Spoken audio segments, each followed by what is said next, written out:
Mon histoire, c'est l'histoire d'un amour. Ma complainte, c'est la plainte de deux cœurs. Un roman comme tant d'autres qui pourrait être le vôtre, jour d'ici ou bien d'ailleurs. C'est la flamme qui enflamme sans brûler. C'est le rêve que l'on rêve sans dormir. Un grand arbre qui se dresse, plein de force et de tendresse, vers le jour qui va venir. C'est l'histoire d'un amour éternel et banal qui emporte chaque jour tout le bien, tout le mal. Avec l'heure l'on s'enlace, c'est où l'on se dit adieu. Avec les soirées d'angoisse et les matins merveilleux. Mon histoire, c'est l'histoire que l'on connaît. Ceux qui s'aiment jouent la même, je le sais. Mais naïve ou bien profonde, c'est la seule chanson du monde qui ne finira jamais. C'est l'histoire d'un amour éternel et banal qui emporte chaque jour tout le bien, tout le mal. Avec l'heure l'on s'enlace, c'est où l'on se dit adieu.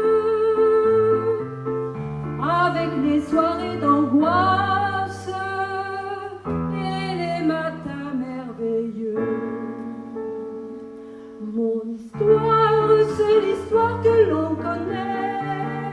Ceux qui s'aiment jouent la même, je le sais. Mais naïve ou bien profonde, c'est la seule chanson du monde qui ne finira jamais. Qui ne finira jamais.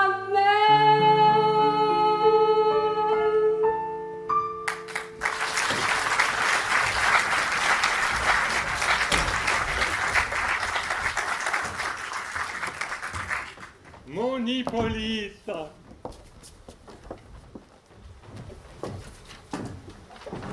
Ma belle Hippolyte, l'heure de notre mariage arrive à grands pas. 4 jours. Oh, que le temps passe lentement. 4 jours et 4 nuits. Et alors la lune éclairera la nuit de nos noces. Ouais. Soyez heureux, notre illustre duc. Je vous rends grâce, ma bonne Égée.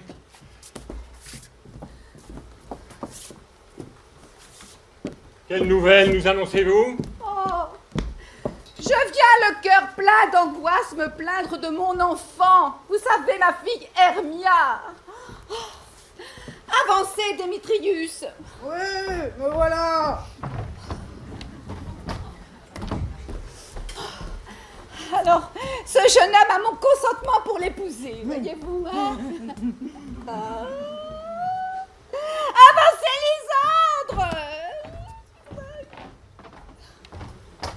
Et celui-ci a ensorcelé le cœur de mon enfant. C'est toi qui lui as récité des vers et qui as échangé avec ma fille des gages d'amour parfaitement. Il a à la clarté de la lune chanté sous sa fenêtre des vers trompeurs d'un amour trompeur. C'est toi qui as changé le cœur de ma fille en changeant l'obéissance qu'elle doit à sa mère. Moi, en un âpre entêtement. Ainsi, duc, au cas où elle refuserait d'épouser Démétrius, je réclame l'ancien privilège d'Athènes. Et comme elle m'appartient, vous comprenez, je peux en faire ce que j'en veux. Et ce sera pour la livrer à ce jeune homme ou à la mort, en vertu de notre loi qui a expressément prévu ce cas.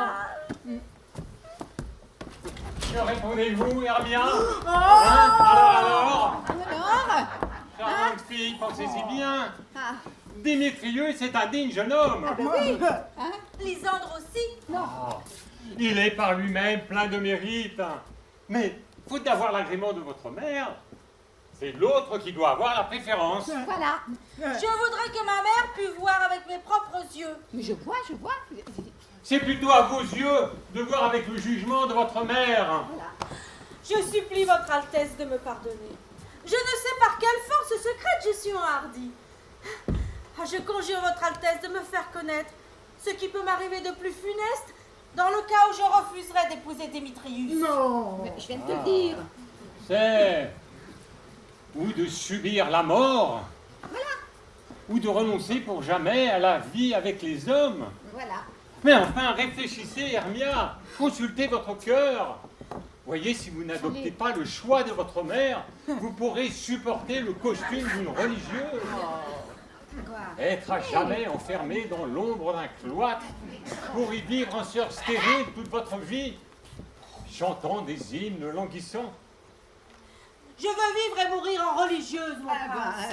Vas-y. Hein. Plutôt que de céder ma destinée à l'empire d'un homme dont je refuse de supporter le joug et dont mon cœur ne consent point à reconnaître la souveraineté. Prenez du temps pour réfléchir. Ah, bah, c'est... Et à la prochaine nouvelle lune, nuit qui scellera mon union avec ma bien-aimée, ce jour-là, préparez-vous à mourir pour votre désobéissance à la volonté de votre mère. Ah, t'as prévenu, hein? Ou bien, épousez Démétrius comme il le désire. Voilà. Ou alors, signez sur l'autel de Diane le vœu qui vous consacre à une vie austère. Oh, réfléchissez, chère Hermia. Et vous, Lysandre, cédez votre titre imaginaire à mes droits certains. Ah. Vous avez l'amour de sa mère, Démétrius. Épousez-la. Mais laissez-moi Hermia. Lysandre, parfaitement Démétrius a tout mon amour, et mon amour lui fera don de tout ce qui m'appartient. Je lui cède tous mes droits. Allez, viens ici, toi. Mon prince, je suis aussi bien né que lui, aussi riche que lui. Et mon amour est bien plus grand que le sien.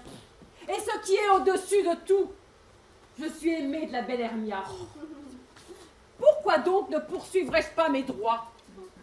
Démétrius, là, a séduit la fille de Nédar, Hélène. Il a conquis son cœur. Cette pauvre femme l'adore passionnément. Cet homme, inconstant et coupable. C'est vrai? Je dois convenir que ce bruit était venu jusqu'à moi et que j'avais l'intention d'en parler à Démétrius. Mais, submergé par des affaires personnelles, l'idée était sortie de mon esprit. Bon, c'est pas grave. Mais, venez, j'ai vous aussi, Démétrius. J'ai quelques nouvelles à vous donner. Vous allez me suivre. Quant à vous, Hermia, veuillez apprendre sur vous-même pour soumettre vos penchants à la volonté de votre mère. Autrement, la loi d'Athènes, qui ne peut être assouplie pour rien au monde, vous oblige à choisir entre la mort Oui. et la consécration à une vie solitaire. Voilà. Voilà. Venez, mon Hippolyte. On vous suit avec respect et plaisir.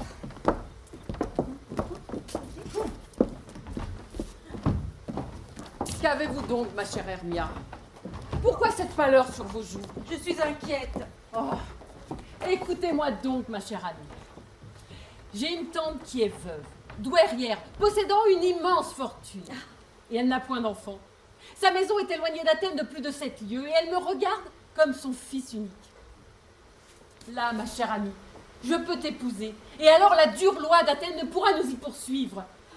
Ainsi, si tu m'aimes, dérobe-toi demain soir de la maison de ton père et attends-moi dans le bois, à une lieue hors de la ville. Oh oui. D'accord? Oui, je te le jure, mon cher Lysandre. Tiens, par l'arc le plus fort de l'amour, par la plus sûre de ses flèches dorées, par la douce candeur des colombes de Vénus, par les nœuds secrets qui enchaînent les âmes et font prospérer les amours, demain sans faute j'irai te rejoindre. Tiens ta promesse, ma douce. Oui. Oh, regarde, voici Hélène qui vient. Dieu vous accompagne, belle Hélène. Où allez-vous ainsi? La maladie est contagieuse. Pourquoi les charmes ne le sont-ils pas? Je m'emparerai des vôtres, belle Hermia. Mes oreilles saisiraient votre voix, mes yeux votre regard, et ma langue gravirait le doux accent qui est le vôtre. Enseignez-moi par quel art vous gouvernez les mouvements du cœur de Démétrius. Je le regarde d'un air fâché, et cependant, il m'aime toujours. Oh, si seulement ces regards courroucés pouvaient apprendre leurs secrets à mes sourires. Je le maudis, et en retour, il me rend son amour. Oh, si seulement mes prières pouvaient éveiller en lui une telle tendresse. Plus je le hais, plus il s'obstine à me suivre. Et plus je l'aime, plus il me hait. Consolez-vous, ma chère Hélène. Demain, elle ne verra plus mon visage. Nous avons décidé de fuir de cette ville. Hélène, nous allons vous ouvrir nos âmes. Nous avons résolu demain soir de franchir furtivement les portes d'Athènes. Adieu, chère compagne de mes jeux.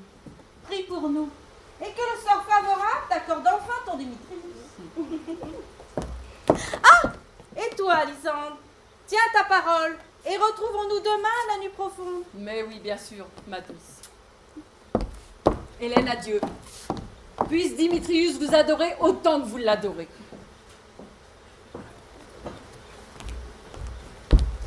Combien de mortels sont plus heureux que d'autres? Avant que Démétrius ait vu le regard d'Hélène, il pleuvait de sa bouche une grêle de serments pour attester qu'il n'était qu'à moi seul. Mais aussitôt, cette grêle a-t-elle reçu la chaleur d'Hermia que les serments se sont dissous et ont fondu en pluie. Je vais aller lui annoncer la fuite de sa belle. Il ira demain la poursuivre au bois, et si j'obtiens quelques remerciements pour cet avis, il lui en coûtera beaucoup. Mais moi, je veux seulement consoler ma peine par sa vue en ces lieux, et m'en retourner ensuite.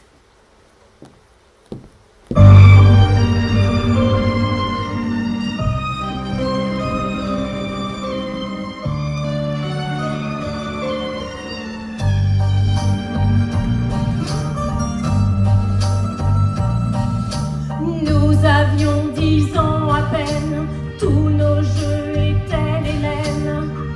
Aux gendarmes et aux voleurs, tu me visais droit au cœur. Bang bang, tu me tuais. Bang bang, et je tombais. Bang bang, et ce bruit-là. Bang bang, je ne l'oublierai pas.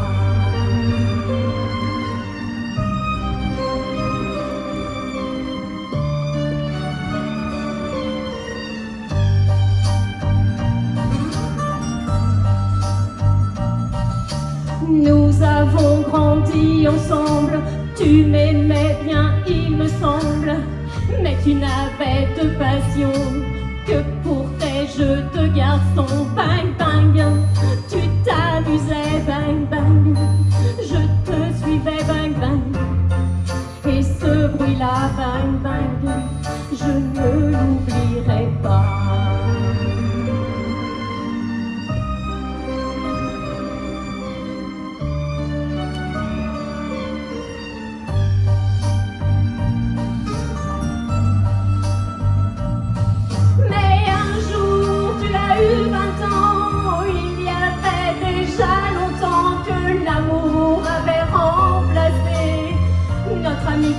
Du passé, et quand il en vint une autre, on ne sait à qui la faute. Tu m'avais jamais menti, avec elle tu es parti. Bang bang, tu m'as quitté. Bang bang, je suis restée. Bang bang, et ce bruit-là. Bang bang, je ne l'oublierai pas.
Notre troupe est-elle ici?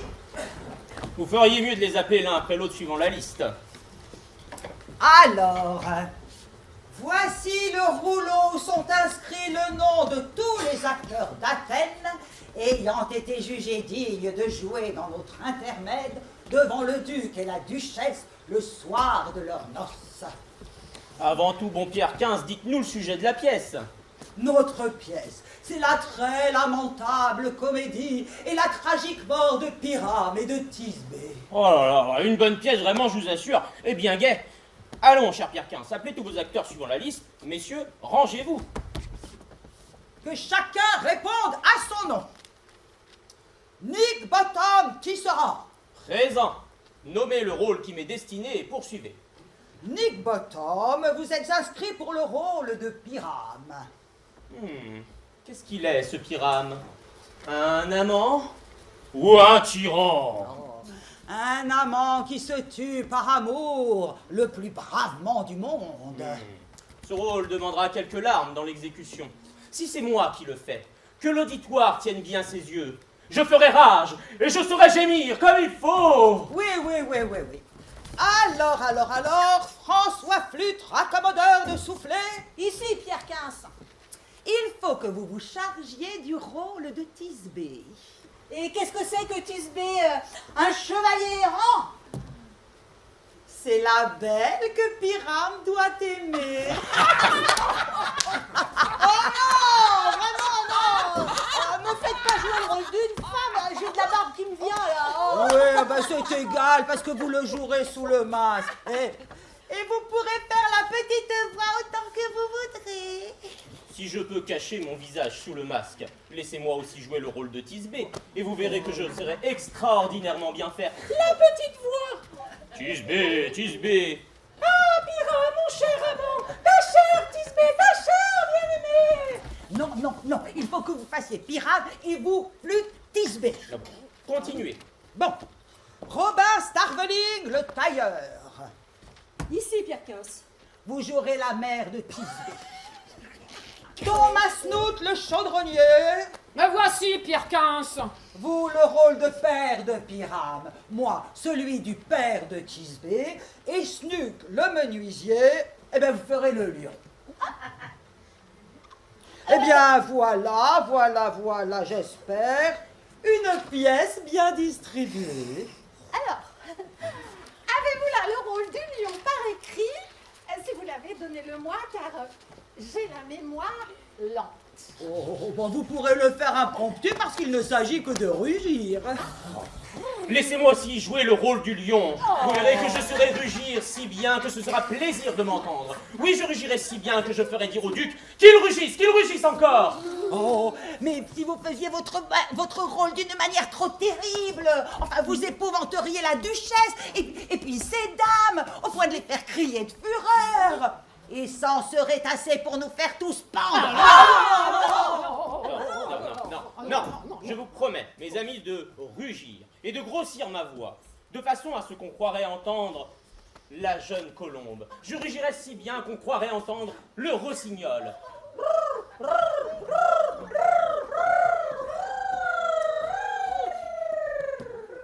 Vous ne pouvez absolument faire d'autre rôle que Pyrame. Enfin, Pyrame est un homme d'une aimable figure, un très aimable et charmant cavalier. Alors, je m'en chargerai. Eh bien, voilà. Quelle barbe s'ira mieux pour ce rôle? Oh, bon, celle que vous voulez. Je la jouerai avec votre barbe paille. Oui, parfait. Ou avec la barbe orange. Oui. Ou avec la barbe rouge. Bon, très Ou bien. avec votre barbe couleur jaune parfait. Impeccable. Alors, voici vos rôles. Messieurs, je dois vous prier, vous recommander, vous supplier de les bien apprendre. Alors, demain soir, venez me rejoindre au bois voisin du palais, à 1 mille de la ville, au clair de lune. Nous y ferons notre répétition, car si nous assemblons en ville, une foule de curieux sera à nos trousses et tout notre plan sera connu. Nous nous y rendrons, et là nous pourrons faire répétition avec plus de liberté et de hardiesse. Mais en attendant, il nous faut répéter notre intermède musical. Messieurs, servez-vous. Et en place. Oh, Messieurs, non. Messieurs.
Mais où es-tu ainsi? Eh, le roi donne sa fête ici cette nuit, hein. Alors, prends garde à ce que la reine ne vienne s'offrir à sa vue, hein. Oberon est furieux, car elle a pris avec elle un charmant petit garçon dérobé à un roi de l'Inde. Et jamais elle n'eut un aussi joli enfant. Alors, le jaloux Oberon voudrait bien l'avoir pour en faire son page et parcourir avec lui les vastes forêts, mais elle le retient malgré lui. Elle le couronne de fleurs et fait de lui toute sa joie. Depuis ce moment, plus jamais ils ne se rencontrent, alors sur le gazon, dans les bosquets, près de la limpide fontaine, à la clarté des étoiles brillantes, qu'ils ne se querellent avec tant de fureur que toutes les fées effrayées se glissent dans les coupes des glands pour s'y cacher. Dites, soit je me trompe bien sur votre tournure et vos façons, soit vous êtes cet esprit lutin, ce petit lutin qui s'appelle Puck. Oh, ben oui, c'est ça. N'est-ce pas vous qui effrayez les jeunes filles du village? Oui, c'est moi. N'est-ce pas vous qui tourmentez la ménagère fatiguée de battre en vain le beurre et qui empêchez le levain de la boisson de fermenter? Ben si, c'est vrai. Oh! N'est-ce pas vous qui égarez les voyageurs dans la nuit et riez de leur peine? Ben oui. Dites-moi, n'est-ce pas vous? Bah si, c'est vraiment moi. Vous devinez juste, hein. Je suis ce joyeux esprit errant et je fais rire Oberon par mes tours. Ouh là là, mes places, ce joli fait. Voici Oberon qui arrive. Je crois qu'il est bon. Voici ma maîtresse. All the leaves are brown.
Malheureuse rencontre de te trouver au clair de lune, chère Titania.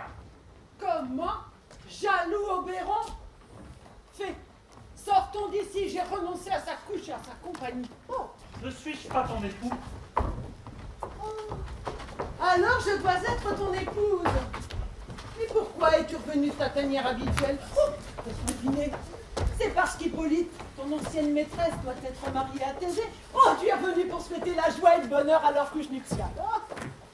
Comment oses-tu parler malicieusement de mon amitié pour Hippolyte, sachant que je suis instruit de ton amour pour Thésée? Oh, ce sont là des inventions de la jalousie. Bon. Et revenons à ce qui fait battre le cœur de notre querelle. Et pourquoi Titania contrarierait-elle son Oberon? Je ne vous demande que cet enfant pour en faire mon page d'honneur. Oh, bah mettez votre cœur en repos, hein. Tout le royaume des fées n'achèterait pas de moi cet enfant. Sa mère était mon amie. Elle est morte en donnant la vie à ce jeune enfant. Donc, c'est par amour pour sa mère que je ne veux pas me séparer de lui. Bon. Et combien de temps comptez-vous rester dans ces bois? Oh, peut-être jusqu'après les noces de Thésée. Oh, mais si vous voulez vous mêler patiemment à nos rondes, venez avec nous. Sinon, évitez-moi et je ne troublerai pas vos repos. Donnez-moi cet enfant et je suis prêt à vous suivre. Pas pour votre royaume. Bon, allez, fais, partons, parce que nous allons quereller toute la nuit si je reste plus longtemps. Allez, allez. Oh! Eh bien, va. Et tu ne sortiras pas de ces bosquets sans que je ne t'ai tourmenté. Pour me venger de ton outrage. Bon. Puck! Puck! Puck! Tu es encore allé traîner avec le vieux de la forêt. Ton haleine t'accable. Bon. Mon gentil Puck. Te souviens-tu de cette petite fleur d'Occident? Tu sais, je te l'ai montrée une fois. Les jeunes filles l'appellent pensée. Oui, je me souviens, oui. Ben, va me chercher cette fleur. Son suc, déposé sur les paupières endormies d'un homme ou d'une femme, les rend amoureux fous de la première créature vivante qui s'offre à leurs yeux. Va me la chercher et reviens ici sans tarder. Oh, pour vous, je ferai le tour de la Terre en 40 minutes.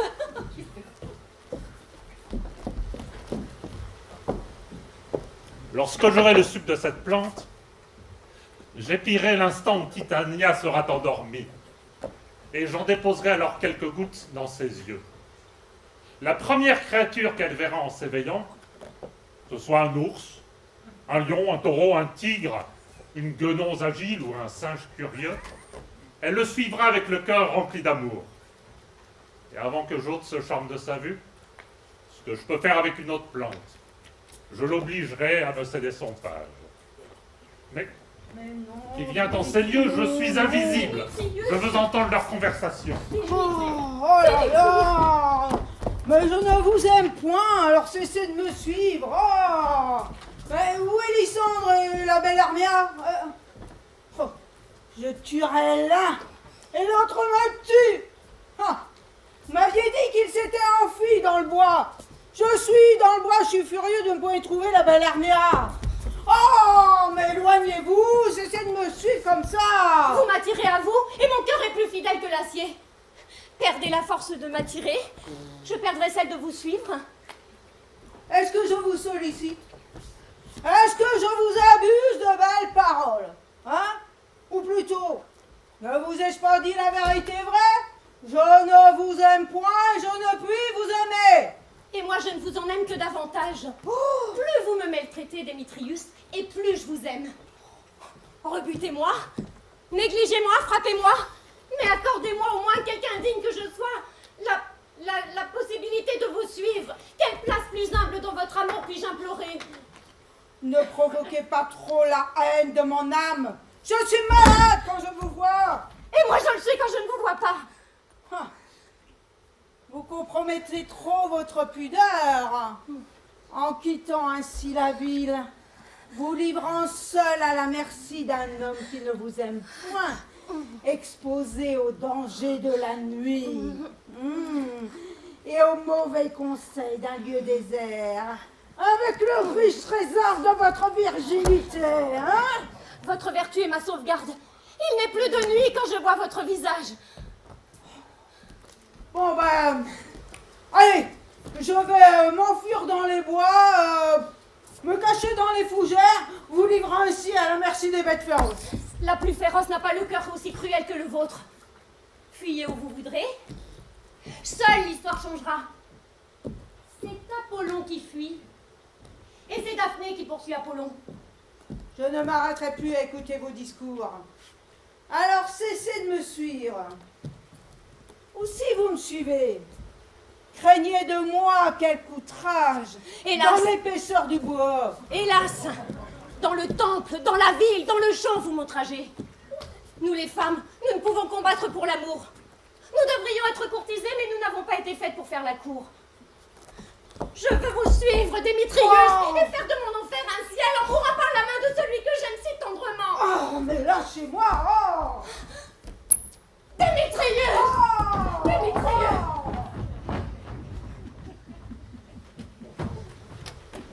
Nymphe, console-toi. Avant qu'il quitte ce bosquet, tu le fuiras. Et il recherchera ton amour. Ah! Alors, viens ici. Et as-tu la fleur? Oui, la voilà. Donne-la-moi, je te prie.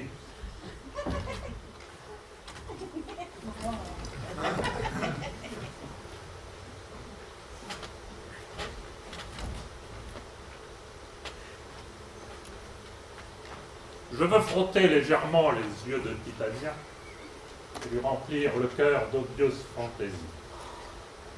Oui, prends-en aussi un peu. Voilà. Et cherche dans ses bocages. Une belle Athénienne était prise d'un jeune homme bien rustre qui la repousse. Alors, mets-en dans les yeux du beau dédaigneux. Aie bien soin de le faire au moment où son amante s'offrira à son regard. Et accomplis ce message avec précaution, afin qu'il devienne plus idolâtre d'elle qu'elle ne l'est de lui. Et songe à venir me rejoindre ici avant le premier chant du coq. D'accord. Et n'ayez aucune inquiétude, mon souverain. Votre humble serviteur exécutera vos ordres. J'y vais.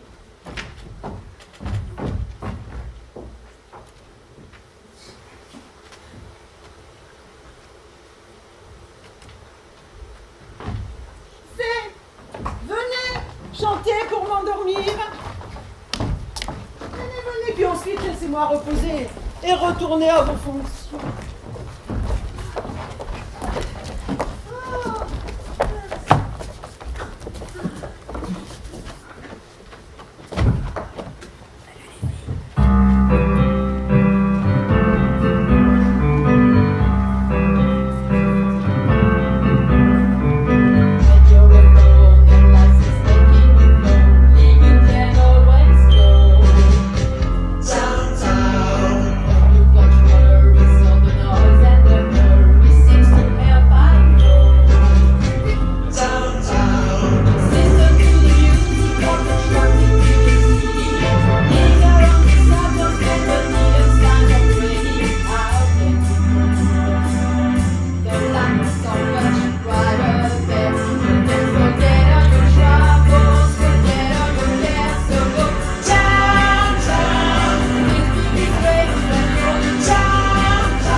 All the noise and the hurry seems to help, I know.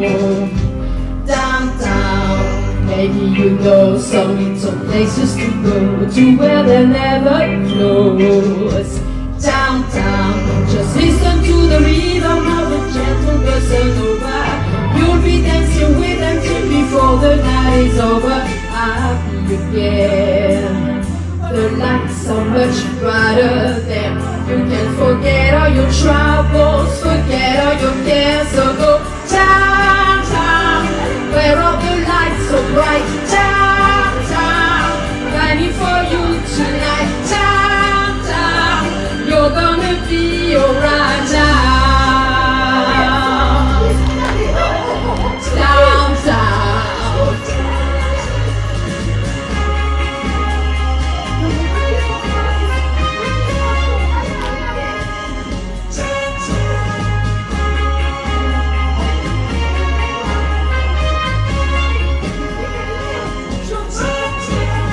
You may find somebody kind to help and understand you. Someone who is just like you and need a gentle hand to guide them all along. So maybe I see you there. We can forget our troubles, forget our cares. So go downtown, where all the lights so bright. Downtown, waiting for you tonight. Downtown, you're gonna be alright now. Downtown, downtown.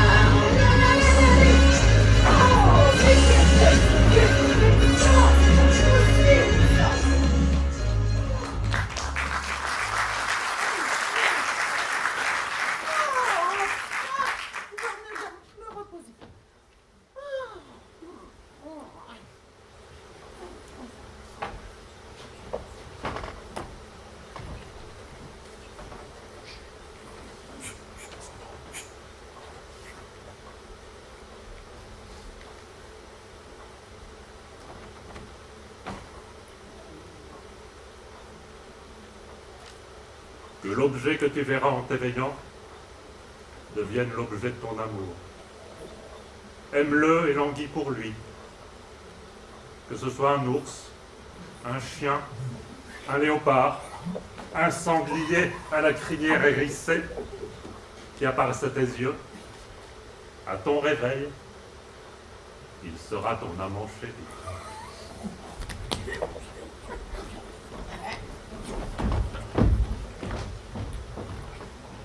Allez, vous êtes fatigué d'errer dans ce bois, ma chère amie. Mais à vous dire vrai, j'ai oublié le chemin. Nous allons nous reposer ici, si vous le voulez bien. Oui. Et nous attendrons alors que le jour se lève. D'accord?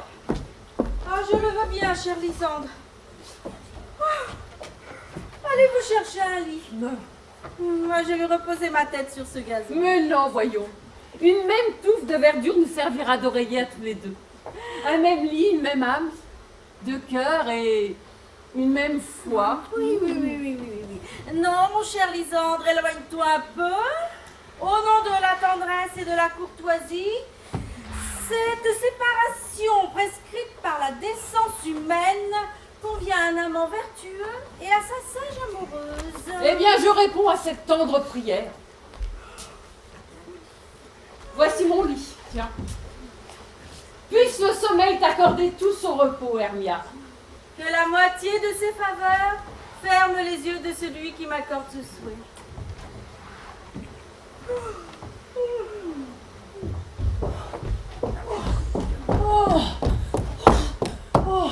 Oh là, oh non, oh j'ai couru tout le bois.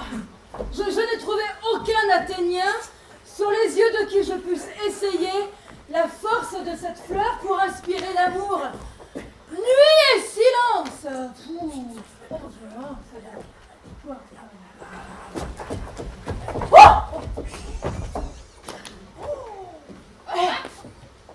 Il porte les habits d'Athènes. C'est l'homme que m'a désigné mon maître et qui dédaigne la jeune Athénienne. Et la voici elle-même, profondément endormie sur la terre humide et fangeuse. Jolie enfant. Elle est pas mal, hein. Mais elle n'a pas osé se coucher à côté de ce cruel, hein, de cet ennemi de la tendresse. Ah, rustre, je répands sur tes yeux tout le pouvoir que ce charme possède. Qu'à ton réveil, l'amour défende au sommeil de jamais descendre sur ta paupière. Réveille-toi dès que je serai parti. Il faut que j'aille rejoindre Oberon. Arrête, Démétrius. Arrête.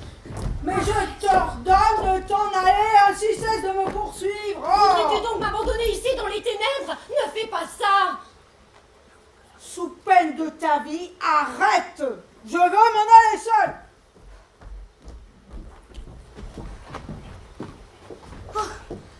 Cette vaine poursuite m'a mise hors d'haleine. Plus je le prie et moins j'obtiens. Ah, mais qui est ici? Lysandre, allons allongé par terre. Est-il mort ou endormi? Je ne vois aucune trace de blessure, aucune trace de sang. Lysandre, mon bon Lysandre, si vous êtes vivant, éveillez-vous. Ah, non. Ah, je traverserai les flammes pour l'amour de toi.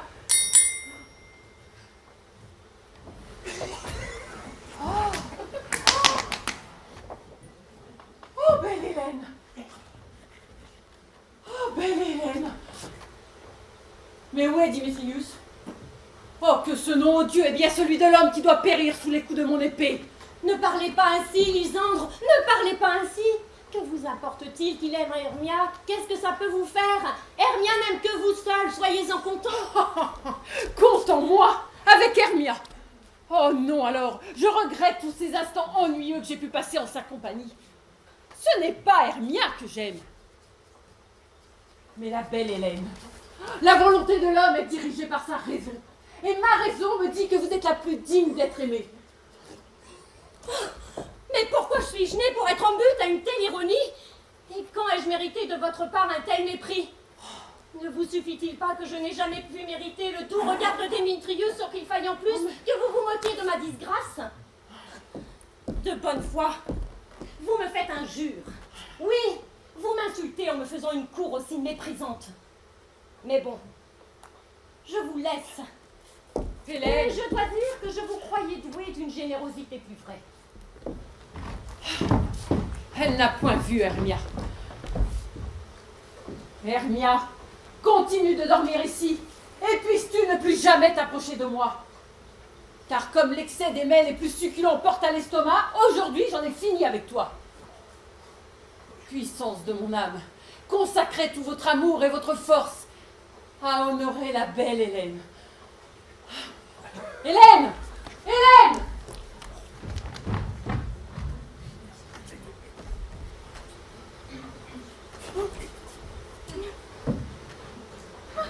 À mon secours! À mon secours! À mon secours, Lysandre! Oh, faites ton possible pour arracher ce serpent qui rampe sur mon sein, mais quel était ce songe? Lysandre, je suis prête à m'évanouir de terreur. Lysandre! Quel était ce songe? Il m'a semblé qu'un serpent me dévorait le cœur et que toi tu étais assis, souriant à mon cruel tourment. Lysandre, tu ne m'entends pas?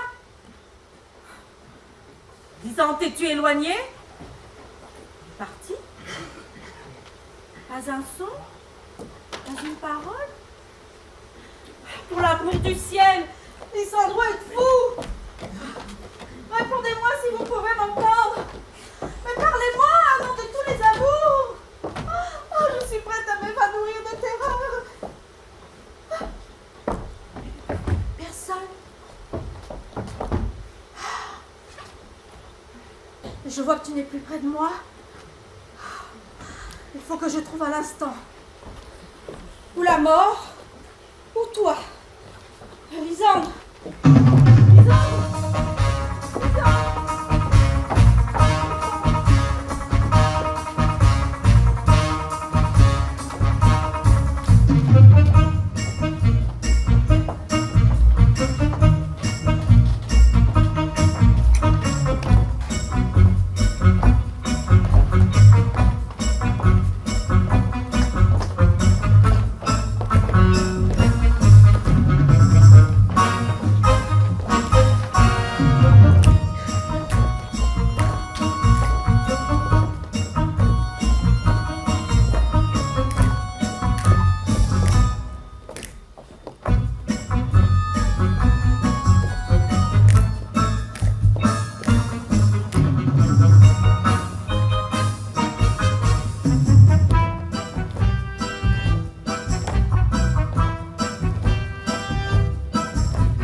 voici une place admirable pour notre répétition. Ce gazon vert sera notre théâtre, ce buisson d'épines nos coulisses. Et nous allons jouer notre pièce, tout comme nous la jouerons devant le duc. Oh. Pierre Quince, il y a dans cette comédie de Pyrame et de Thisbé des choses qui ne plairont jamais. D'abord, Pyrame doit tirer son épée et se tuer. Les dames ne supporteront jamais cela. Oh. Qu'avez-vous à répondre? Par Notre-Dame, cela leur fera une peur bleue. Oh. Je crois que nous ferions bien de laisser la tuerie de côté. Non. J'ai un expédient pour tout concilier. Écrivez-moi un prologue qui ait l'air de dire que nous ne ferons jamais de mal avec nos épées et que Pyrame n'est pas tué pour de bon. Mieux encore, dites que moi, qui fais Pyrame, je ne suis pas Pyrame, je suis Bottom le tisserand. Cela les rassurera tout à fait contre la peur.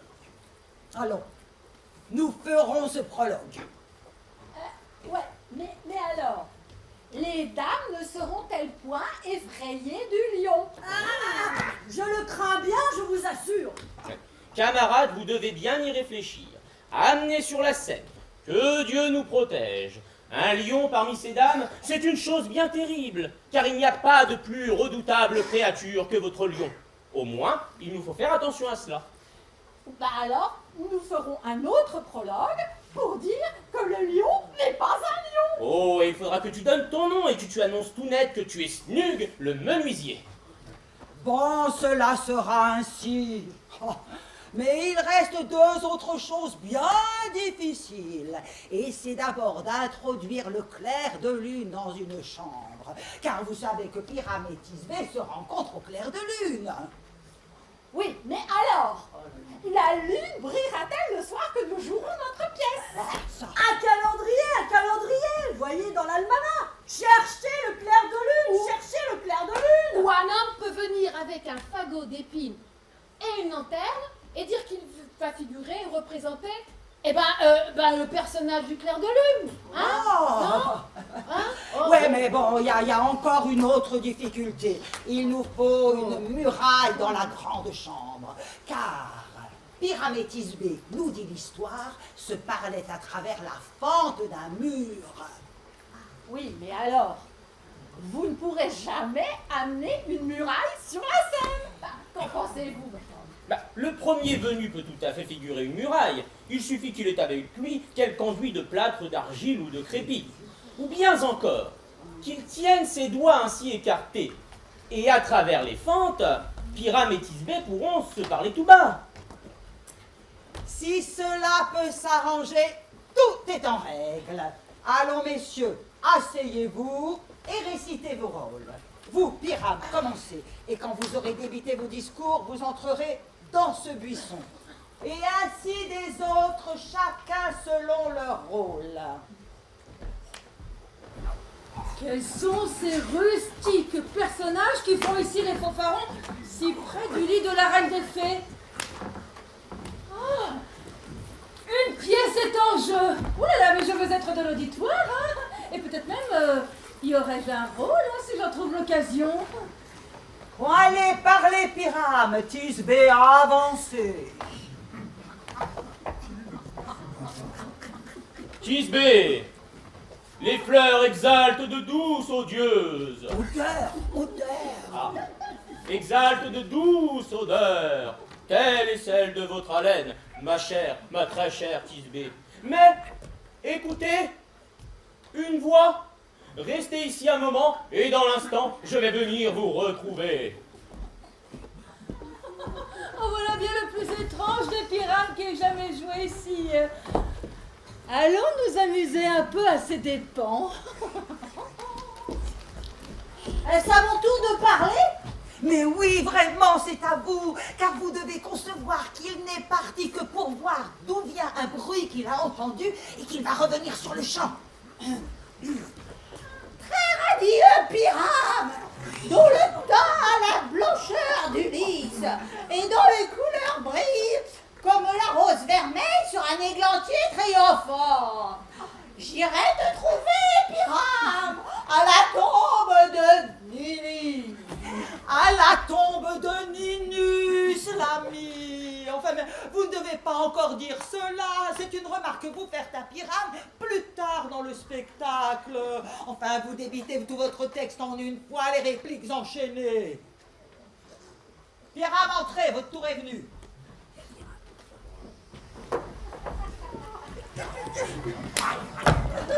Aussi fidèle que le plus fidèle coursier que rien ne peut fatiguer. Si j'étais beau, Thisbé, je ne serais jamais qu'à toi. Oh, prodige monstrueux, prodige étrange. Ce lieu est hanté. Filez, camarades, vite, filons au secours. Ah, je vais vous suivre. Je vais vous faire tourner dans les marécages, les buissons, les ronces, les épines. Oh, je serai tantôt... cheval. Tantôt je serai chien, pourceau, ours sans tête, ou tantôt flamme, hennissant, grondant, rugissant, aboyant, brûlant. Je serai cheval, chien, pourceau, ours et femme tour à tour. Pourquoi s'en fut-il donc ainsi? C'est un tour qu'ils me font pour me faire peur.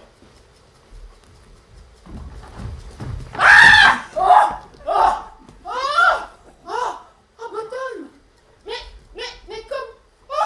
comme te voilà changé, mais qu'as-tu donc sur tes épaules? Qu'est-ce que tu vois? Tu vois une tête d'âne qui est la tienne, n'est-ce pas?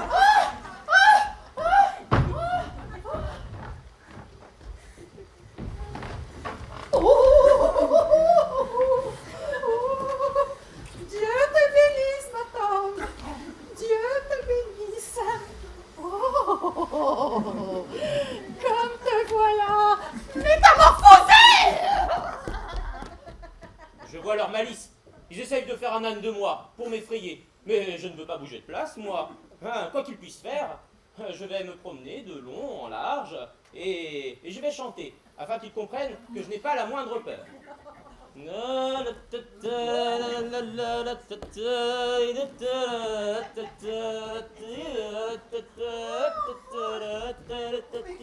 ange me réveille sur mon lit de fleurs. Oh, mais chante encore, aimable mortel. Oh, mes oreilles sont amoureuses de ton chant et mes yeux sont épris de ta personne. Oh, et la force de ton brillant mérite me contraint bien malgré moi, à première vue, de jurer que je t'aime. Je crois, madame, que vous n'avez guère raison de m'aimer. Cependant, l'amour et la raison ne vont guère de bonne compagnie aujourd'hui. Mais tu es aussi censé que tu es beau. Oh non, ni l'un ni l'autre. J'aimerais seulement avoir assez d'esprit pour pouvoir sortir de ces bois. Oh, mais ne désire pas sortir de ce bois. Tu resteras ici, que tu le veuilles ou non. Je suis un esprit d'un rang élevé, et moi je t'adore. Oh, je te donnerai des fées pour te servir. Elles iront te chercher 1000 joyaux et elles chanteront pendant que tu dormiras sur un lit de fleurs. Fleurs des pois, toile d'araignée, papillon, graines de moutarde. Me voici à vos ordres. Moi aussi. Et me voici. Où faut-il aller? Soyez prévenante et polie avec ce seigneur. Nourrissez-le d'abricots, de framboises, de raisins, de figues vertes et de mûres. Dérobez au bourdon leur charge de miel et ravissez la cire de leurs cuisses pour en faire des flambeaux de nuit, que vous allumerez pour éclairer le coucher et le lever de mon bien-aimé. Salut, mortel. Salut. Oh, je rends grâce à votre seigneurie 1000 fois de tout mon cœur. Oh, oui. Bon, allez. Allons-nous-en, conduisez-le sous mon berceau.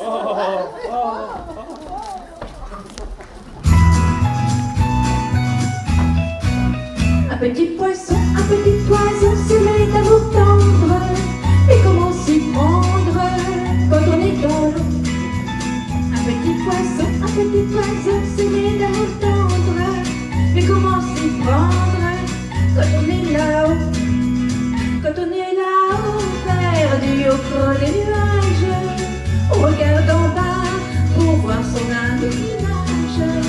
Et l'on voudrait bien changer au cours du voyage. C'est ça dans la joie, les arbres bourgeois, le ciel en paix. petit poisson, un petit oiseau se met à nous tendre.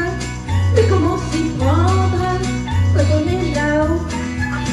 Un petit poisson, un petit oiseau se met à nous tendre. Mais comment s'y prendre quand on est dans l'eau?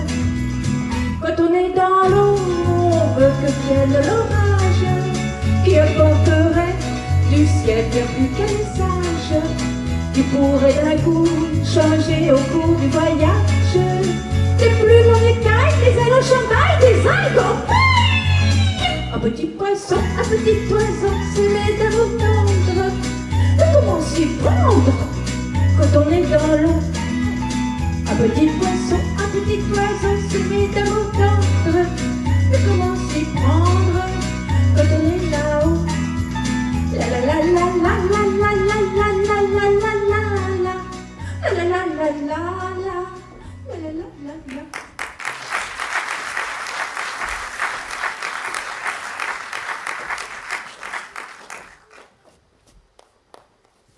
Je voudrais bien savoir si Titania s'est réveillée. Et puis quel est le premier objet qui s'est présenté à sa vue et dont il faut qu'elle se passionne jusqu'à la fureur. Ah, voilà mon messager. Eh bien, folâtre esprit, quelle fête nocturne a lieu maintenant dans ces bois enchantés? Ma maîtresse était prise d'un monstre. À l'heure où elle était plongée dans le plus profond des sommeils, Oui. une bande de rustres, là, les artisans grossiers qui gagnent leur pain dans les échoppes d'Athènes, se sont rassemblés pour répéter une pièce destinée à être jouée le jour des noces des grands Thésées. Alors, le plus stupide malotru de cette bande d'ignorants, là, celui qui représentait Pyrame dans la pièce, s'est absenté de la scène. Il est entré dans un buisson et je l'y ai suivi. Et je lui ai planté une tête d'âne sur la sienne. C'était trop bien. Et alors, à l'heure, quand ça a été son tour de venir répondre à sa tisbée, voilà mon acteur qui rentre sur scène. Ouais. Et là, dès qu'il aperçoit, tous ses compagnons prennent part. Je les ai conduits dans le délire de la peur en plantant ici mon beau Pyrame, ainsi métamorphosé. Eh bien... Oh, non. Le hasard a voulu que Titania se réveillât à ce moment-là. Non, non. Elle regarde ses yeux, elle a vu l'âne et elle s'est pris d'amour pour lui.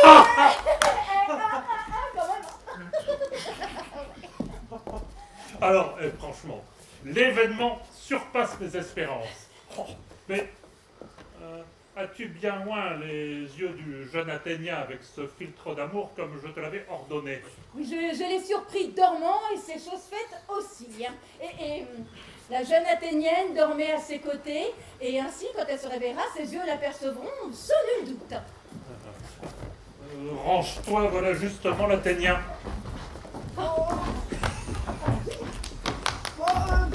Pourquoi rebutez-vous celui qui vous aime tant? Gardez ses regards pour votre plus cruel ennemi, hein. Ah, tu n'es su de moi que des reproches. Hein. Mais je voudrais pouvoir te maltraiter davantage.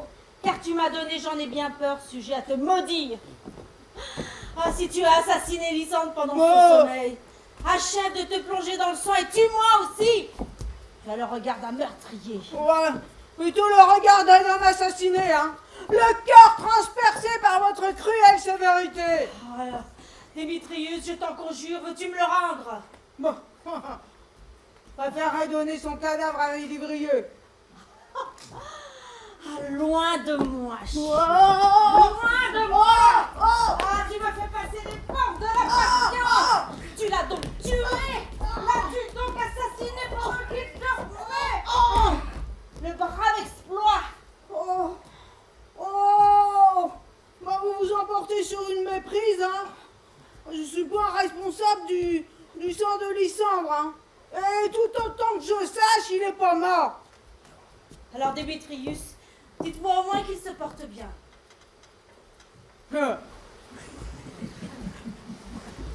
Ici, je vous en assurais. Que gagnerais-je de plus? Le privilège de ne plus jamais me revoir Et je fuis ta présence détestée. Non, mais... Ne me recherche plus, qu'il soit mort ou vivant. Oh. Bon bah, inutile de la suivre dans cet accès de courroux. Je vais m'allonger là quelques instants. Oh, puisse le sommeil apaiser un peu mon chagrin.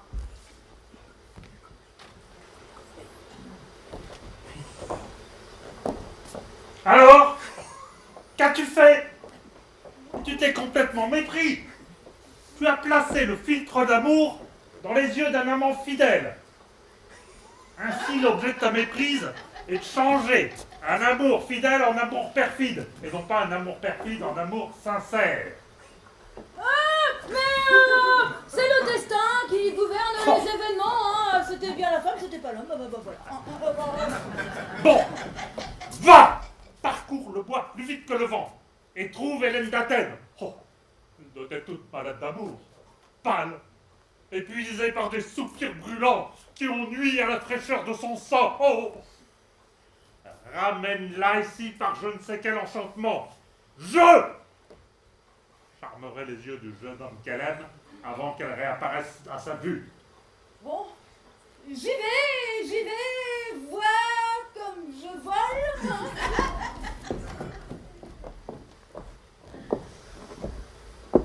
Putain.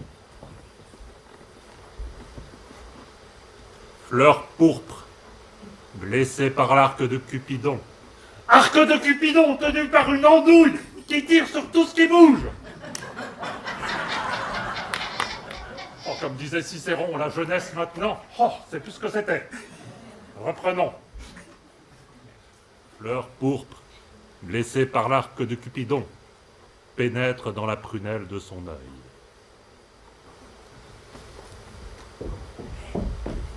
Hélène est tout près d'ici, à 2 pas, et le jeune homme victime de ma méprise réclame le salaire de son amour. Verrons-nous cette tendre scène? C'est bien parce que ces mortels s'en foutent, hein, tout de même. Bon, range-toi, le bruit qu'ils font va réveiller Démétrius. Oui, bah alors ils seront 2 à courtiser la même femme. Ça doit faire un spectacle bien divertissant. Hein. À dire vrai, je n'aime rien tant que ces accidents bizarres et imprévus. Mais Hélène, enfin, pourquoi croiriez-vous que je vous recherche par dérision? Mais comment pouvez-vous voir des signes de mépris dans ce qui porte gage évident de la bonne foi? Vous redoublez de plus en plus votre perfidie. Ses vœux sont pour Hermia. Voulez-vous donc l'abandonner? Mais enfin, je n'avais pas de discernement lorsque je lui ai juré ma foi, voilà tout. Et vous n'en avez pas plus, à mon avis, maintenant que vous la délaissez. Démétrius l'aime et ne vous aime point. Oh,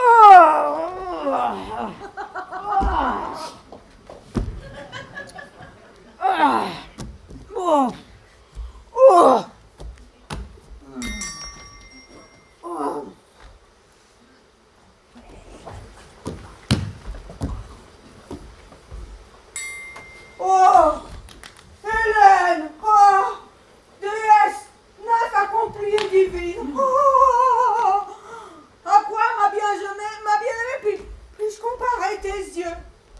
Oh, mais le charme sur tes lèvres vermeilles, oh, comme de petites cerises bien mûres, comme elles appellent les baisers. Permets que je te baise la main, cette merveille de blancheur éblouissante. Oh, malice infernale!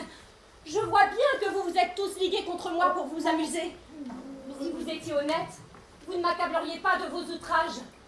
Ne vous suffit-il pas de me haïr comme je sais que vous me haïssez, sans vous unir étroitement pour vous moquer de moi? Bon. Tous les deux, vous êtes rivaux.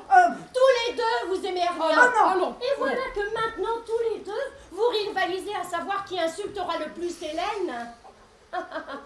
Quel bel exploit de mâle de faire couler les larmes d'une fille importunée par votre dérision. Démétrius, vous aimez Hermia? Si, vous savez que je ne l'ignore pas, hein? Non. Bon, ici même, je vous cède ma place dans l'amour d'Hermia.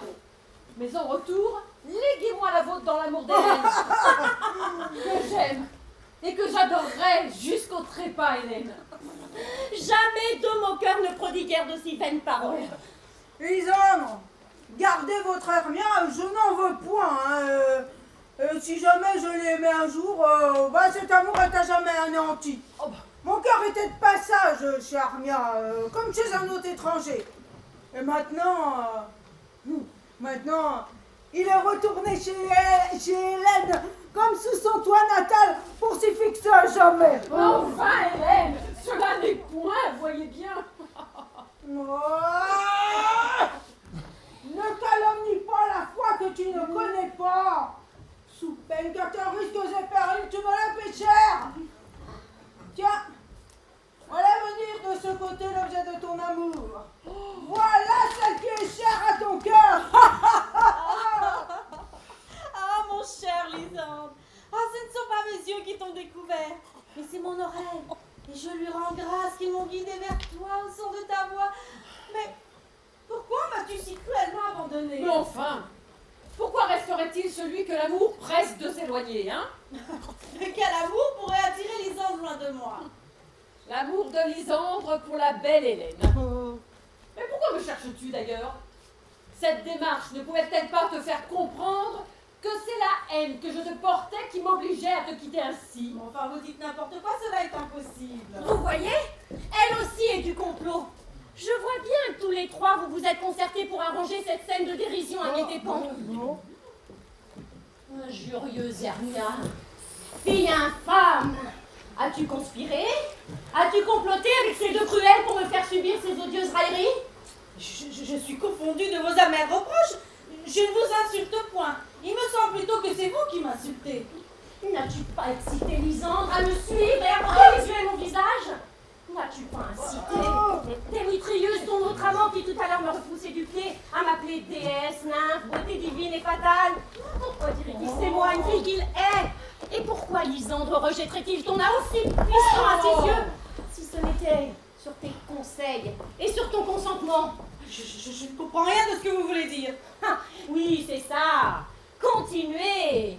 Si vous aviez la moindre pitié, si vous aviez la moindre générosité, vous ne m'accableriez pas de vos railleries.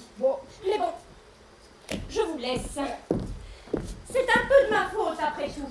Mais l'absence ou la mort, ils prendront bien Non, remède. non, arrêtez, belle Hélène. Écoutez mon excuse, ma douce, ma chère, ma tendre Hélène. Ne l'insulte pas ainsi, mon bel amant. Hélène, je t'aime. Sur ma vie, je t'aime. Je peux t'assurer que je t'aime plus que lui peut t'aimer. Dis donc, toi, si tu parles ainsi, retirons-nous. Éprouve-le-moi. Non, viens, sur le champ. Lisandre, où peut tendre tout ceci? Loin de moi, souillon. Oh non, mais ne vous inquiétez pas, il fait semblant de s'éloigner de vos mains. Oh, mais lâche-moi, vile créature. Laisse-moi libre. Ou je vais te prendre et te secouer au loin comme un serpent, tiens. Mais pourquoi es-tu devenu si cruellement dur avec moi? Et quel est cet étrange changement, mon bel amant?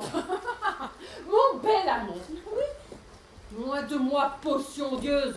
Loin de moi.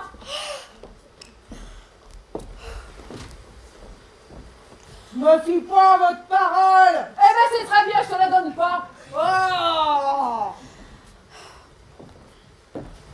Que veut dire ce changement? Ne suis-je pas Hermia? N'es-tu pas Lisandre? Quoi? Tu m'as donc quitté? Oh, que les dieux m'en gardent! Est-il sérieusement possible? Oui, sur ma vie. Et je n'ai jamais désiré de te revoir. Alors laisse de côté tes espérances, tes doutes, tes questions, et sois-en assuré. Tout ceci est la vérité. Je te hais.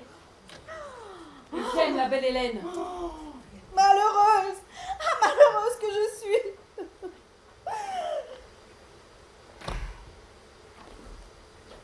Et toi, fourbe, poison de ma vie, voleuse d'amour, lâche-moi! Lâche tes doigts dans la nuit, lâche-moi! Maman, contentez-vous seulement de faire de moi votre jouet, mais faites en moins qu'elle ne me blesse. Jamais je n'ai été une méchante femme, et jamais je n'ai eu de talent pour la rime. Mais assez maintenant! Assez! Démétrieux, suivez-moi. Et allons allons décider qui de nous deux a le plus le droit au cœur d'Hélène. Te suivre? Ah, je vais marcher à tes côtés. Eh bien, viens. C'est vous, madame, la cause de toute cette querelle. Ne vous en allez pas. Je ne le vis pas, vous, et je ne resterai pas une minute de plus en votre compagnie. Oh, bien sûr, vos mains sont plus promptes que les miennes au cou, mais mes jambes sont plus rapides pour les éviter. Ah, je suis confondue. Je ne sais plus que dire et que penser.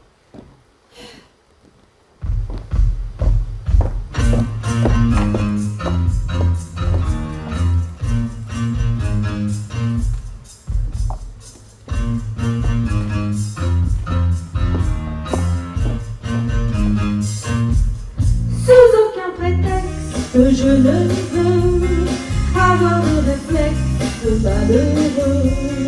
Il faut que tu m'expliques un peu mieux comment te dire adieu. Mon cœur de silex vite prend feu, ton cœur de silex résiste au feu. Je suis bien perplexe, mais je ne veux me résoudre à Dieu. Je sais bien qu'Alex, amour n'a pas de chance, ou si peu. Mais pour moi, une explication vaudrait mieux. Sous aucun prétexte, je ne veux devant toi sur ex poser mes yeux. Derrière un Kleenex, je saurais mieux comment te dire adieu.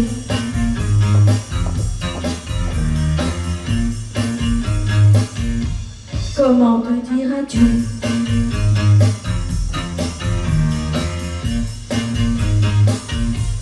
Tu as mis à l'index nos nuits blanches, nos matins gris bleus. Mais pour moi, une explication vaudrait mieux. Sous aucun prétexte, je ne veux devant toi sur ex poser mes yeux. Derrière un Kleenex, je saurais mieux comment te dire adieu.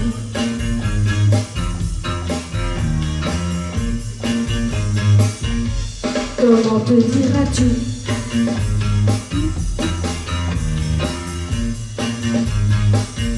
Comment te dire adieu?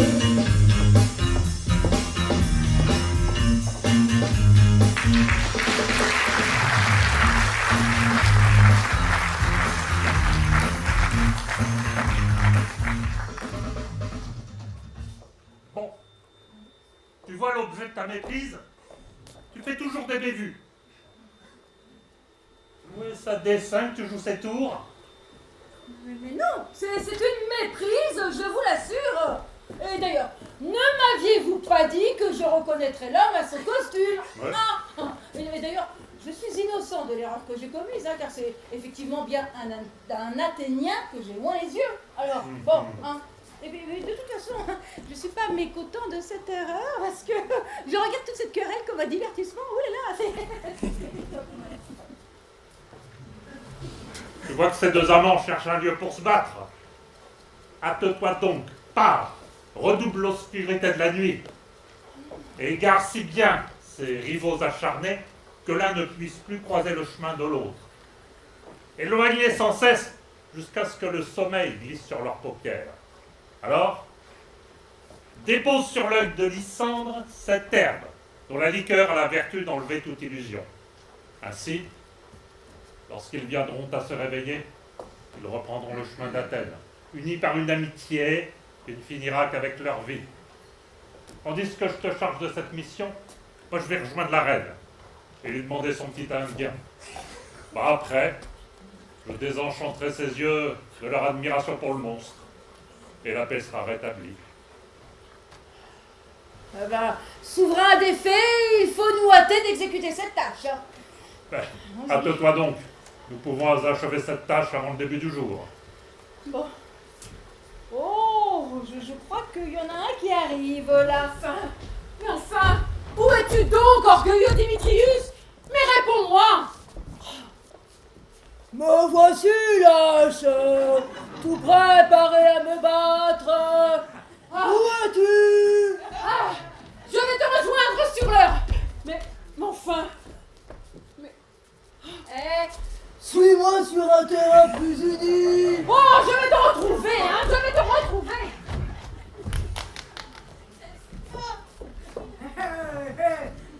Lysandre, réponds-moi! Lâche, fuyard! Mais où te caches-tu donc? Es-tu dans un buisson? Où as-tu donc caché ta tête? Mais voici, Poltron. Et toi, te vantes-tu donc aux étoiles? Tu dis au buisson que tu veux te battre, mais tu n'oses pas approcher. Viens ici, perfide. Es-tu là? Suis-moi voir. Ici, ce n'est pas une place propre à essayer notre courage.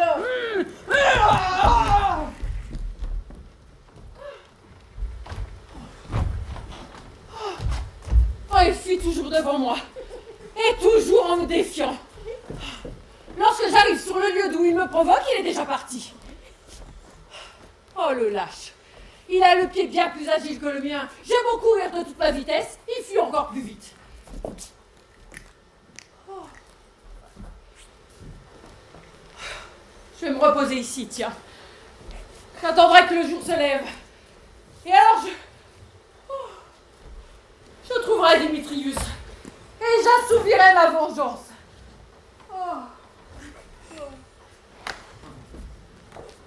Oh, Poltron, pourquoi n'avances-tu pas? Moi, approche-toi si tu l'oses, car je sais que tu cours derrière moi, et que tu changes tout le temps de place, et que tu n'oses ni me regarder en face, et ni m'attendre de pied ferme. Viens ici, me voilà. Oh.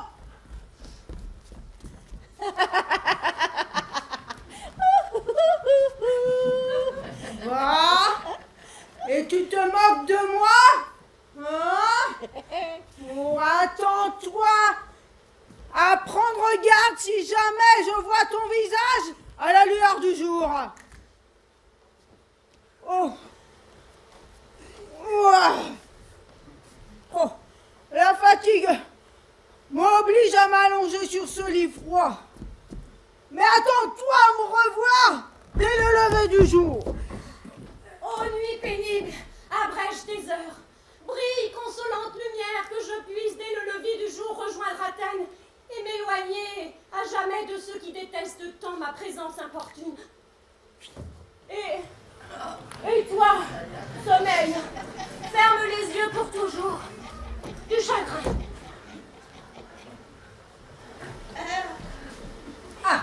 Rien que 3 endormis. Il m'en faut encore une, 2 couples font 4. En voici une qui arrive. Triste et fatiguée. Hein. Jamais je ne fus si lasse. Jamais je ne fus si désespérée. Trempée de rosée, déchirée par les ronces, je ne peux ni aller ni me traîner plus loin. Mes jambes ne suivent pas le pas de mes désirs. Tiens, je vais me coucher là, jusqu'au lever du jour.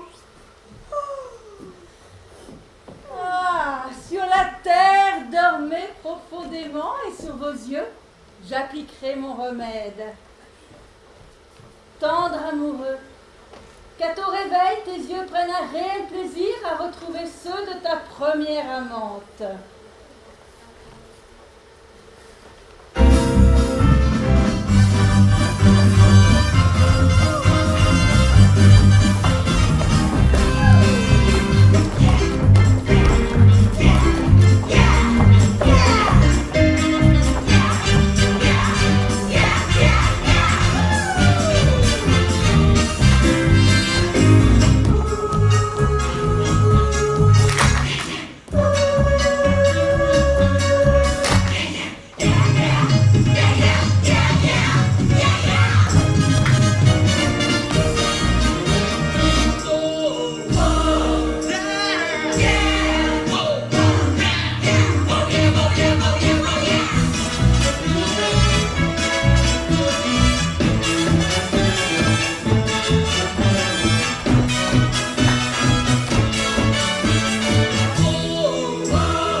viens. Viens t'asseoir sur ce lit de fleurs, penchant que je caresse tes charmantes joues. Viens. Oh, je voudrais attacher des roses musquées sur ta tête. Oh, et baiser tes belles et grandes oreilles. Toi, la joie de mon cœur. Où est Fleur des Pois? Je ne sais pas. Alors voilà, me voici. Grattez-moi la tête, Fleur des Pois. Ah oui. Allez. Où est Toile d'araignée? Me voici! Toile d'araignée, prenez vos armes. Et tuez-moi ce gros bourdon aux cuisses rouges, sur la fleur de ce chardon. Et apportez-moi son sac de miel.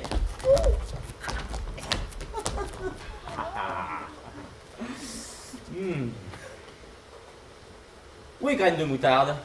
Me voici! Que désirez-vous? Ah, rien. Rien de plus que des fleurs des pois me gratter la tête. Ah.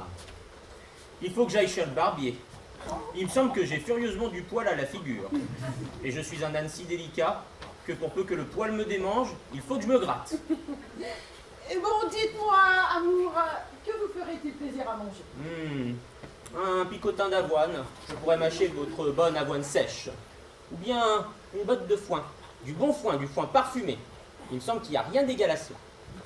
J'ai une fée déterminée qui ira fouiller le magasin de l'écureuil et qui vous rapportera des noix nouvelles. Oh, je préférerais une poignée ou deux de vos pois secs. Mais, je vous en prie, laissez vos gens. Dites-leur de ne pas me déranger, j'ai une certaine exposition au sommeil qui me vient. Viens, allez, viens que je t'enlace. Allez, dors. Oh, mon Dieu, comme je t'aime, comme je t'adore. Allez, fée, allez, hop, dispersez-vous dans toute la forêt. Allez.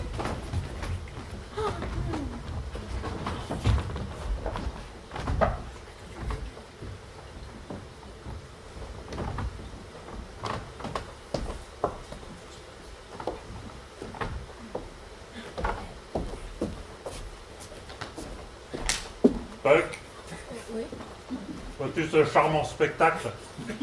Je commence à avoir pitié de sa folie. Tout à l'heure, ayant rencontré derrière le bois, cueillant de douces fleurs pour cet odieux imbécile, je lui en ai fait reproche et me suis querellé avec elle. Après que je lui grondé à mon gré, je lui demandai son petit indien. Taisez-vous! Elle me le donna aussitôt et envoya ses faits le porter à mon royaume. Maintenant que je tiens l'enfant, je veux dissiper l'odieuse erreur de sa vue. Ainsi, aimable Puck, ôte ce crâne enchanté de la tête de cet artisan athénien, afin qu'en se réveillant avec les autres, il puisse regagner Athènes et que tout ceci lui paraisse un rêve. Mais avant, je veux commencer par délivrer la reine des fées.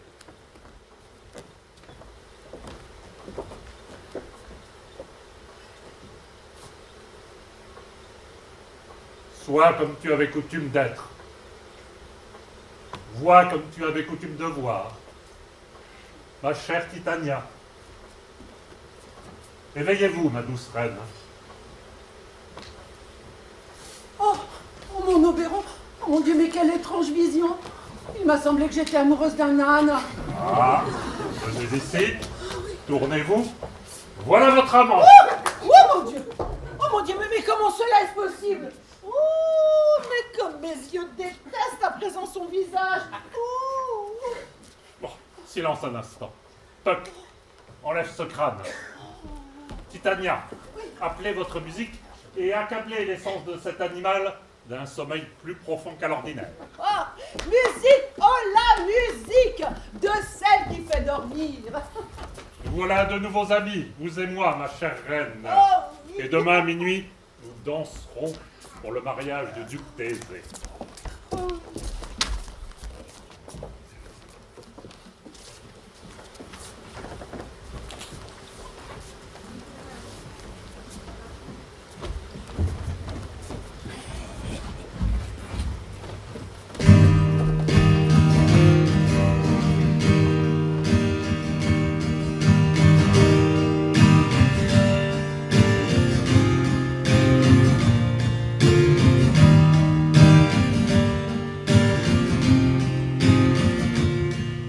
dis-moi pourquoi tu es mon seul problème. Oh, dis-moi pourquoi tu es mon seul souci. On récolte la vie que l'on sème. Mais quand vient l'amour, on est un peu surpris à cause de toi. Je ne suis plus la même. Oh, moi par ta faute, j'ai changé aussi. Je ne sais pas où ça nous entraîne. C'est de la chance ou c'est de la folie? Si tu n'es pas vraiment l'amour, tu lui ressembles. Quand je m'éloigne de toi, tu te rapproches un peu.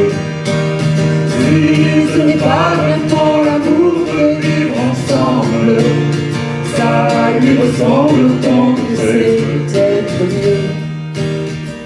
J'ai un problème, je sens bien que je t'aime. Oh, j'ai un problème, c'est que je t'aime aussi. Ces mots-là restent toujours les mêmes. C'est nous qui changeons le jour où on les dit. J'ai un problème, j'ai bien peur que je t'aime. Oh, j'ai un problème, j'en ai bien peur aussi. En gagnant, tu gagnes t'emmènes. Et puis après tout, on n'a pas choisi. Si tu n'es pas vraiment l'amour, tu lui ressembles. Quand je m'éloigne de toi, tu te rapproches un peu. Si ce n'est pas vraiment l'amour de vivre ensemble, ça lui ressemble tant que c'est peut-être mieux. Si tu n'es pas vraiment l'amour, tu lui ressembles. Quand je m'éloigne de toi, tu te rapproches un peu. Si ce n'est pas vraiment l'amour de vivre ensemble, ça lui ressemble autant que c'est peut-être mieux.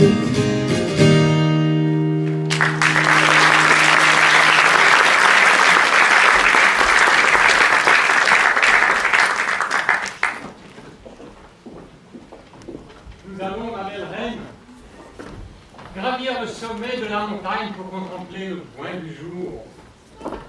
Mais quelles sont ces nymphes?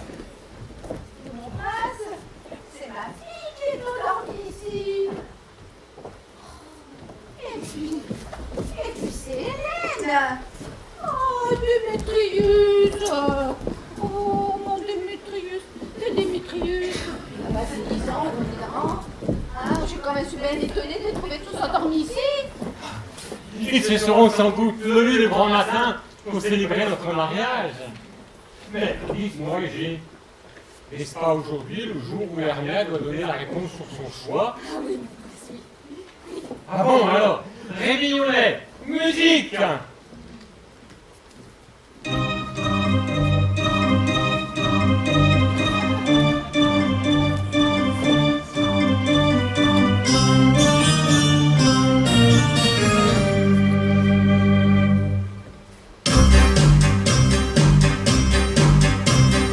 Toi, mon amour, mon ami, quand je rêve, c'est de toi, mon amour, mon ami.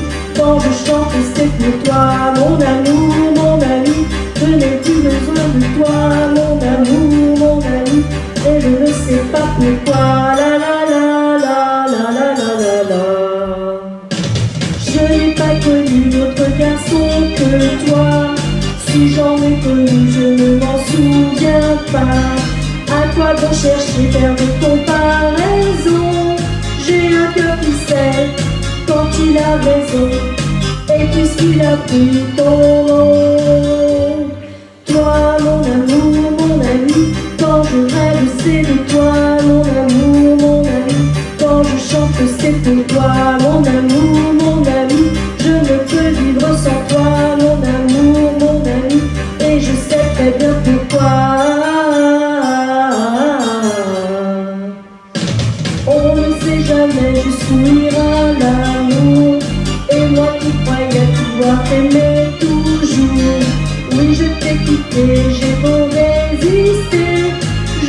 cherche parfois à d'autres que toi, un peu moins bien chaque fois. Toi, mon amour, mon ami, quand je rêve, c'est de toi, mon amour, mon ami. Quand je chante, c'est pour toi, mon amour, mon ami. Je ne peux vivre sans toi, mon amour, mon ami. Et je ne sais pas pourquoi, mon amour, mon ami. Quand je rêve, c'est de toi, mon amour, mon ami. Quand je chante, c'est pour toi, mon amour, mon ami. Je ne peux vivre sans toi, mon amour, mon ami. Et je ne sais pas pourquoi.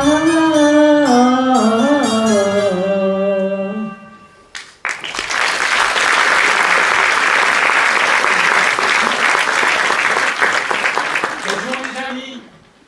Comment s'est passée cette réunion entre vous? Comment cette haine est-elle devenue si peu jalouse que je vous retrouve là dormant les uns contre les autres, sans risque aucune querelle? Mon prince, je vais vous répondre. À demi endormi, à demi réveillé, mais en réalité, il m'est impossible de savoir comment je suis arrivée ici. Mon prince, je présume parce que je veux vous dire la vérité, mais en réalité, justement, Mais oui, mais je me le rappelle à présent. Je me le rappelle, je suis arrivée ici avec Hermia. Notre dessein était de sortir d'Athènes afin d'éviter les dangers de la loi athénienne. Mais c'est assez, mon prince, c'est assez, vous en avez assez entendu. Enfin, je réclame la loi contre lui. Enfin, il voulait s'évader et en fuyant Démétrius, il voulait vous soustraire à votre épouse et moi, mon consentement, qu'elle devienne votre femme. Enfin, c'est d'accord.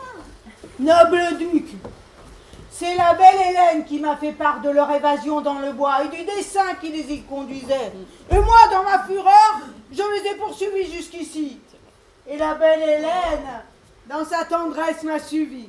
Et je ne sais par quel miracle, mais mon amour pour Hermia a fondu comme la neige. Et maintenant, l'unique objet de ma foi, toutes les attentions de mon cœur, le plaisir de mes yeux, c'est Hélène seule. J'étais fiancée avec elle avant d'avoir croisé Hermia. Je lui serai fidèle, je l'aime, je la chéris, je la désire. Les beaux amants, l'aventure est belle. Nous verrons plus tard les détails de cette aventure. Et j'ai tout à l'heure, dans le temple, ces deux couples seront unis éternellement en même temps que notre mariage. Oh, mais non! Partons tous pour Athènes. Nous allons célébrer une fête solennelle. Venez, mon Hippolyte.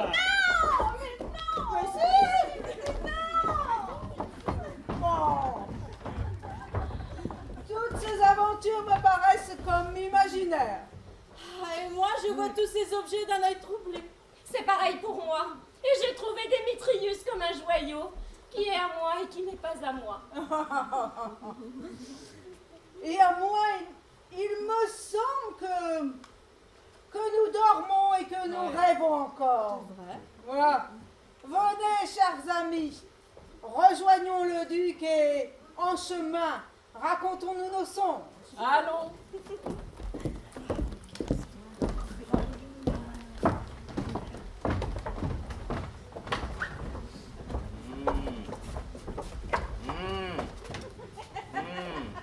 Tenez-moi au courant et je répondrai.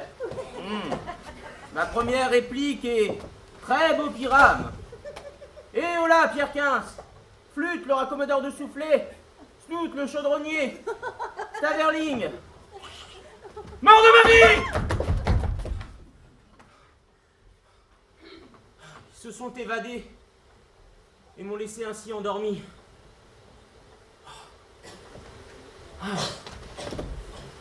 J'ai eu une drôle de vision. J'ai fait un songe. Il me semblait que j'étais...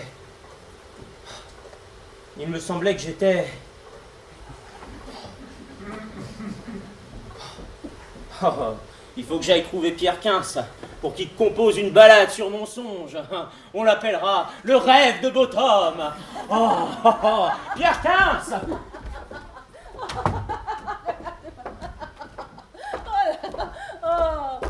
Et c'est ainsi que s'achèvent les incroyables aventures d'Oberon et de Titania, de Thésée et d'Hippolyte, et de cette Anne de Pyrame. Si nous, légers fantômes, nous vous avons déplu, figurez-vous seulement avoir fait un court sommeil ici, tandis que toutes ces visions erraient autour de vous. Ah, Seigneur, ne blâmez pas ce faible et vain sujet. Considérez-le seulement comme un songe. Et ainsi, bonne nuit à tous!